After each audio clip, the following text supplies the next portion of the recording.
Hello. So you want to be able to divide numbers in a way that leaves you with a remainder, and we're going to talk about how we can write that remainder as a fraction. It's incredibly easy, and I'm not going to take very long over it. Let's just work a couple of examples through and see how we get on. First of all, 45 divided by 2. I've chosen that one first of all because I think that we probably can do 45 divided by 2 in our heads, because half of 40, excuse me about the board here, it's playing up a little bit tricky, so if we go a bit wonky, excuse me. But half of 40 is 20, and half of 5 is 2.5, isn't it? And if we add those two together, that gives us half of 45, right? 42 and a half, not 42 and a half, I can't write, I'm an idiot. 22 and a half, there we go. Well, I am still an idiot.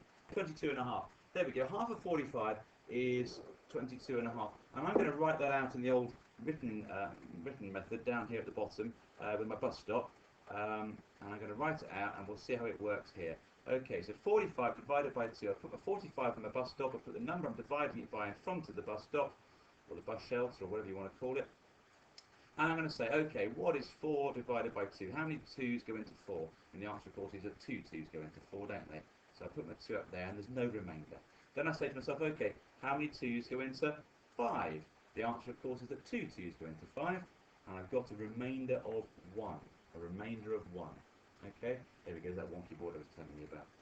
So my answer to 45 divided by 2, in the way that I've done it here, is 22 remainder 1. But we're talking here about how we can write that remainder as a fraction. Now you'll see the correct answer is 22 and a half.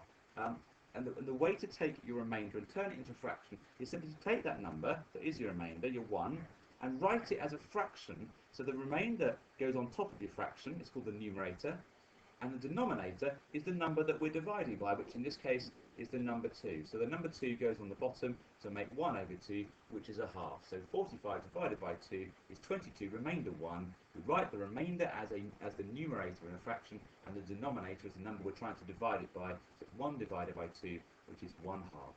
And as you can see, since we already knew that 45 divided by 2 was 22 and a half, that kind of confirms that our answer is the correct one.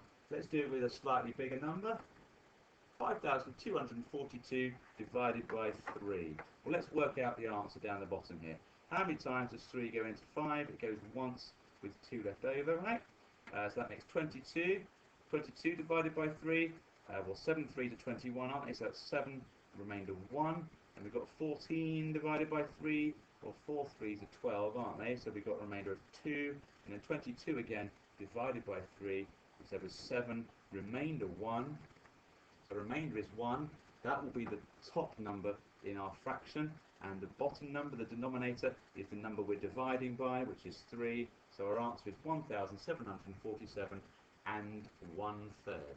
So very, very simply, the rule when you're dividing, when you have a remainder, if you want to turn that remainder into a fraction to appear more grown up, is you simply write the remainder as your numerator in a fraction, and the denominator is the number that you are dividing by in the first place. So in this case, remainder 1, but 1 over 3. We'll do one more example to make sure you've got it. Okay, so let's choose, I don't know, 7,143 divided by 6. I know it's not going to go because only even numbers are in the 6 times table, aren't they? Let's write it out. 7,143 divided by 6. So, how many 6's go into 7? 1 remainder 1. How many 6's go into 11? 1 remainder 5, I think, isn't it? How many 6's go into 54? Well, 9 6's are 54 exactly, aren't they? So 9 6's go into 54 with no remainder. And how many 6's go into 3? Well, none. Can't fit any in there. And they've still got that 3 left over, so my remainder is 3. And we turn that into a fraction by taking the remainder, writing it as the numerator of our fraction, and the denominator is the number we're dividing by. So our remainder is 1,190 and 3/6. Clever boys who study this in a little bit more detail will know that 3/6 is the same as 1/2, and it's called simplifying a fraction. There's a video about it elsewhere. We can turn 3/6 into 1/2. It's the same thing as an equivalent fraction. But the important thing for the purpose of this lesson is understanding how to turn your remainders into fractions like that. Hope that helps.